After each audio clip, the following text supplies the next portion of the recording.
ಸಿರಿತನವೆಂದು ಶಾಶ್ವತವಲ್ಲ, ಬಡ ಜನರೆಂದು ಪ್ರಾಣಿಗಳಲ್ಲ. ನೋಡಿ ಸ್ವಾಮಿ, ನಾವಿರೋದು ಹೀಗೆ. ಕನ್ನಡವನ್ನು ಮಾತಾಡಿ, ಕನ್ನಡವನ್ನು ಉಳಿಸಿ. ಎಲ್ಲರೂ ಸಬ್ಸ್ಕ್ರೈಬ್ ಮಾಡಿ. ಎಲ್ಗೋಗರೆ ಎಲ್ಲಿ ಹೋಗ್ಯವ್ರ ಇಲ್ಲೆಲ್ಲ ನಮ್ಮ ಅಣ್ಣಾರ್ ಮನೆಗೋ ಪಣ್ಣ ಎಲ್ಗೋ ಹೋಗ್ಯವ್ರೆ. ಯಾರ್ಯಾರು ಹೋಗೋರೆ? ಅವ್ರೊಬ್ರೇ ಹೋಗ್ಯವ್ರಕ್ಕ, ಅದಕ್ಕೆ ಅಷ್ಟೇ ಅಕ್ಕ, ಇನ್ನೇನು ಇಲ್ಲ.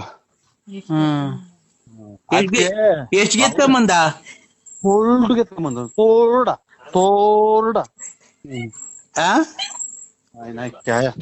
ಗೆತ್ಕೊಂಬಂದವ್ನಿ. ಆ ಮಗ ಪರ್ಸಾಗ ಮಾಡಿಕೊಂಡಿದ್ದೆ 8,000 ತಗೊಂಡು ಸೋತ್ ಬಂದವನ್ ಕಣವ. ನೀವ್ ಯಾರು ಗೊತ್ತಾಗ್ಲಿಲ್ಲ, ಯಾರು ಗೊತ್ತಾಗ್ಲಕ್ಕ. ನಾನ್ರಿ ಲಲ್ಲಿ. ಅಯ್ಯ ನೀನ್ ನಿಮ್ಮ ಸಿಕ್ತಿ ಕೆರ ಅರ್ಧಂಗ್ ಬಿಡ್ತಿ ಇಂತದಾಗ ಏನ್ ಸಾಚ ಮಾತಾಡ್ದಲ್ಲ ನೀನ್ ತಾಯಿ ಸಿಗು ನೀನ್ ನನ್ ಕೈಗೆ ನಿಮ್ಮ